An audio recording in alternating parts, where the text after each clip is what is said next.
Fortune Theatre. I'm Max Hutchinson. Let's go upstairs.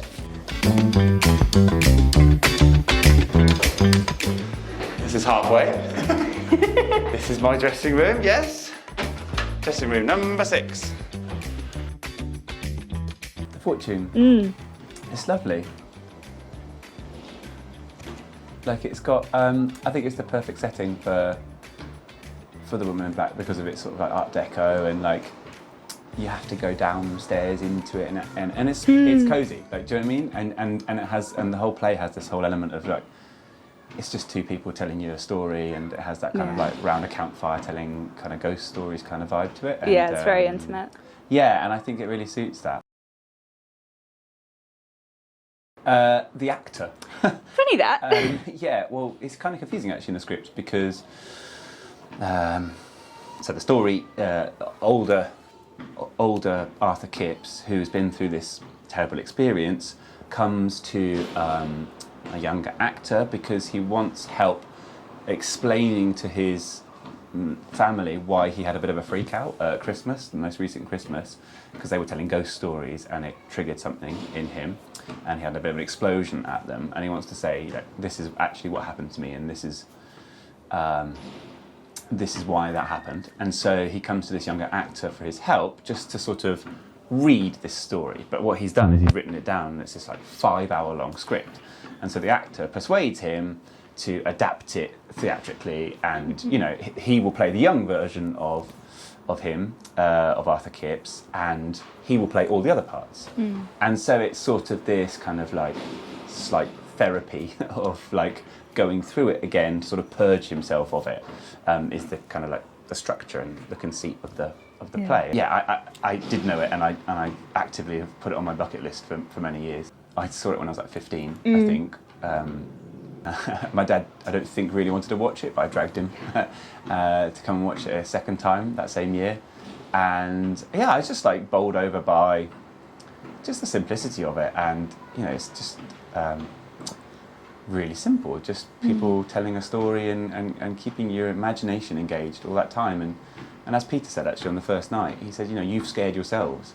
It's if you're investing in it and you're using your imagination, you are scaring yourself, because you know, there's not a lot in terms of technical wizardry going on. There's a fantastic sound effects and a very few simple props, and some actors speaking some words. But apart from that, you know, you're getting a chance to really engage with it. And I suppose it's one of the few shows that is that simple in its approach nowadays, and it's probably a secret to its longevity.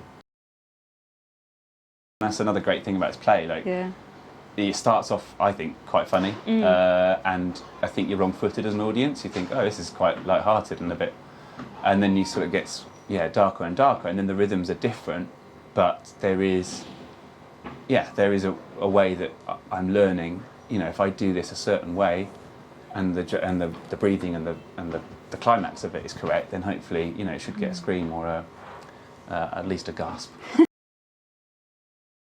Oh, a girl, the other day actually, we just started getting school groups back, which is fantastic because it's great having them in there. They are very vocal, and one girl just like was screaming at things that no one else was screaming at certain points, and it was really, I hope she's all right, like I hope she's not like traumatised by it.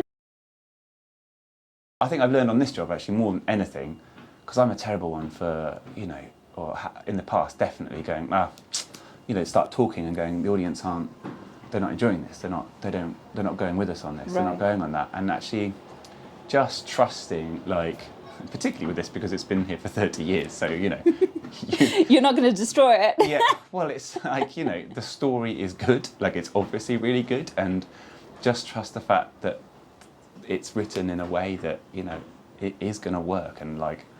And does get people involved, so you don't need to do, you know, too much and keep trying. Like I was terrible in the past of just like pushing, like trying to push, and like this is a completely different energy. This play, it's about drawing people in, and I'm really learning that, particularly from Terry, because he's fantastic at that.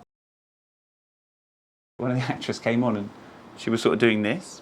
I'm like, oh, that's a bold choice, and she turns out one of her teeth had fallen out like on stage, and they were veneers, and so we were all playing the scene like, you know, just trying to surreptitiously find this tooth. Someone else in the cast happened to have veneers, a guy who's, I don't know, about 30, and his mum was a dentist, and he happened to have in his car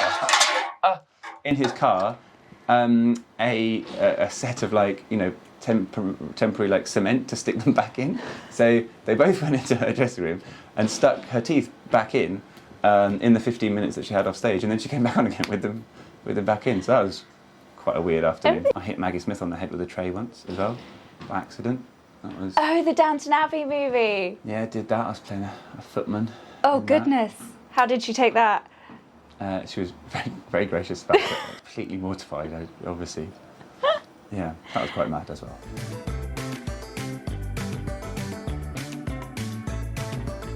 You can see, because it's high, like, because it goes up a way, no one's actually really that far back.